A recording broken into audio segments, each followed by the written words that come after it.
Hello guys, welcome to a deck tech featuring Kassai, Cintari Sellsword. This is a very interesting blitz deck. It's a very different style from the Dorinthia Warrior deck where you go tall. This one you can go tall, but there's also opportunity to go wide with things like E-Strikes and Command and Conquers because you pressure them with your two blades. Then it plays very similar to Ira after you get them to like 2 or 3 life because they always have to block one sword. Okay, so the hero obviously is Kassai and her swords, the Cintari Sabers. Then for this, the copper token.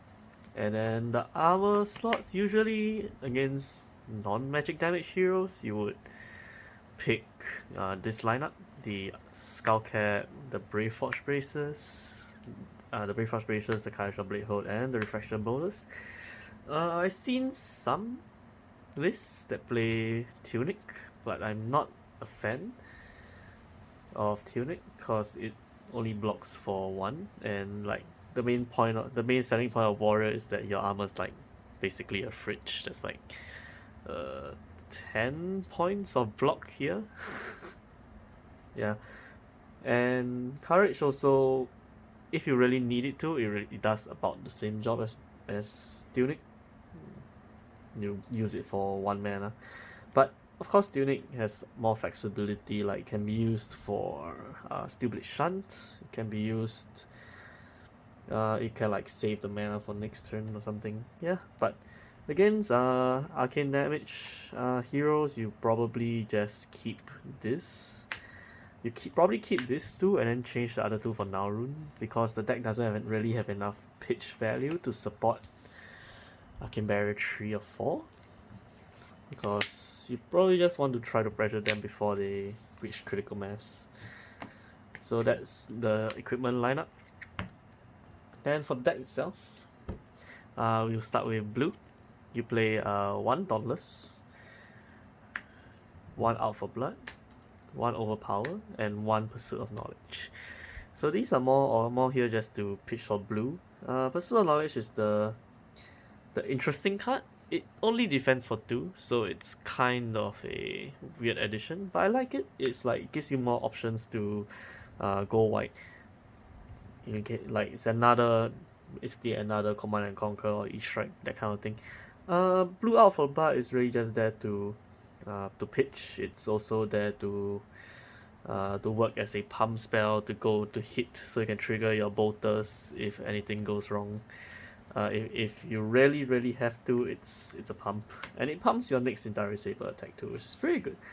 Dauntless also, it's basically just there to pitch, but sometimes if you're playing against like a heavy defense reaction deck like Runeblade, OTK Viscerai, the extra cost on the defense reaction really starts to add up. Okay, then next you're running 2 Steelblade Shunt. It's your basic warrior defense reaction. It pitches for blue 2. You play 2 Driving Blade and 2 Hit and Run and 2 Glint. That's the rest of the blues in the deck. So these are your Kassai enablers in blue, because what you really need to give the first Cintari Saber go again in order to move on. Usually you want to save your Hit and Run for the second Cintari Saber so that you can follow up with another attack afterwards. So these are just stuff that gives your Saber go again.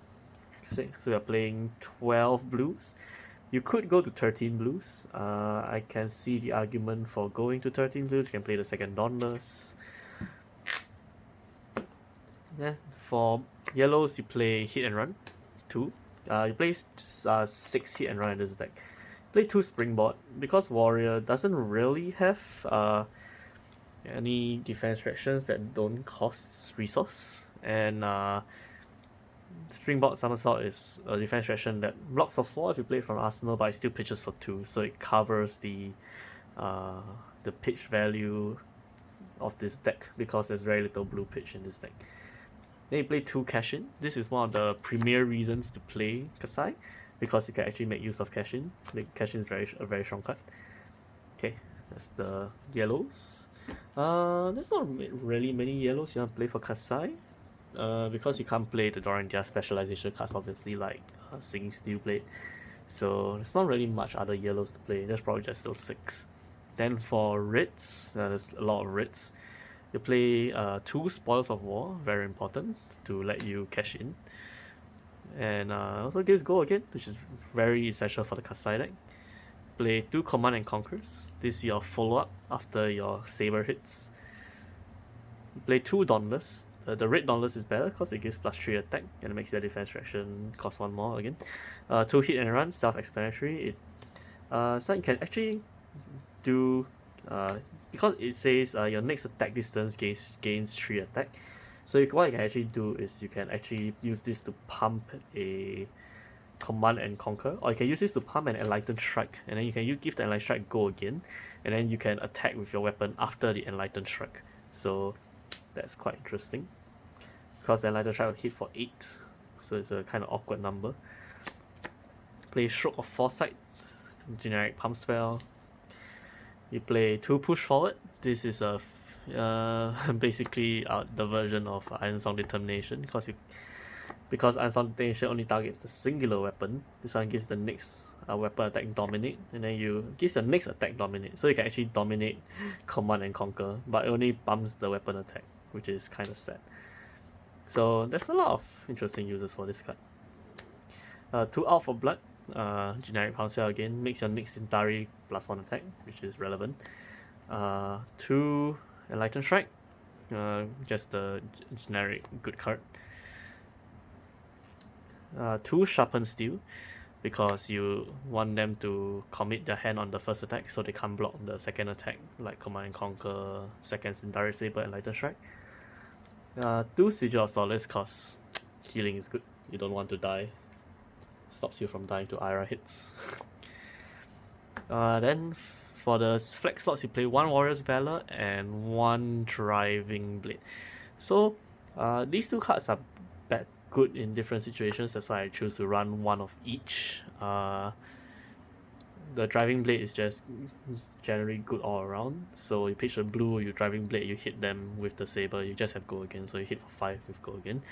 The Warrior's Valor is good if you're holding a pump spell in hand, or if you can combo it with, say, Dauntless to pressure your opponent into throwing a lot of hand.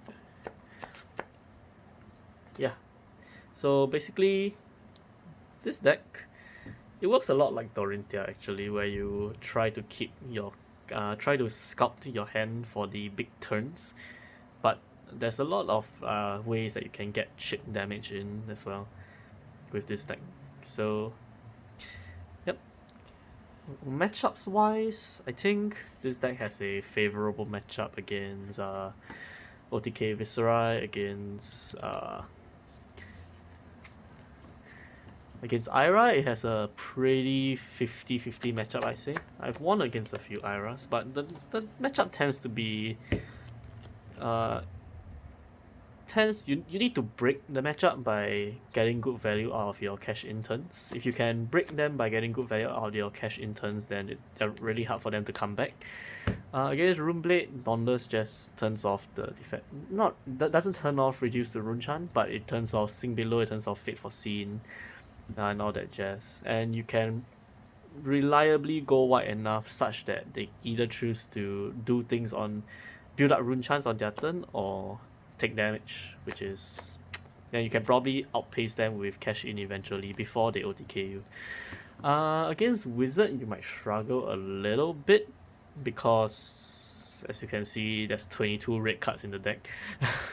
So yeah, I'm not sure what to tell you. There's 22 red cards in the deck, so trying to Arcane Barrier against Wizard might not be the best of ideas unless it's absolutely necessary. What you ideally want to do is you want to be pressuring the Wizard.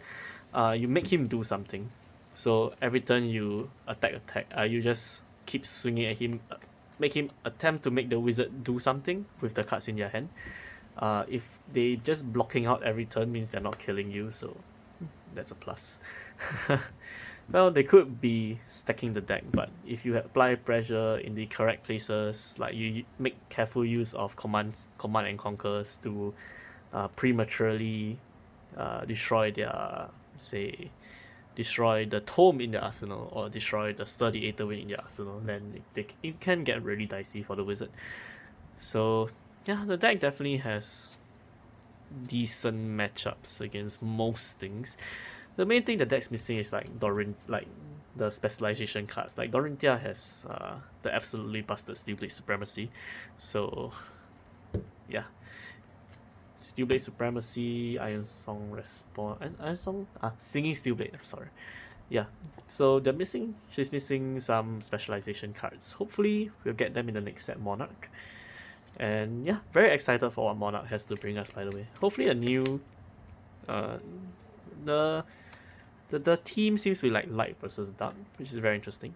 I really like the way like the Ray of Hope and the Eclipse Resistance, the borders, is like the Dorinthia specialization border and the Viscerai specialization border. That's an interesting tidbit to take note of. So yeah, we'll see how it goes. Maybe you can update this deck once Monarch hits, because maybe she's a mercenary, fighting for the would-be Monarch. So yeah, hope you guys enjoyed this brief deck tech. Hope to bring you guys more in the future. Let me know what you think. I'm very excited to bring you guys more videos in the future. Right. Thanks for watching, guys. Goodbye.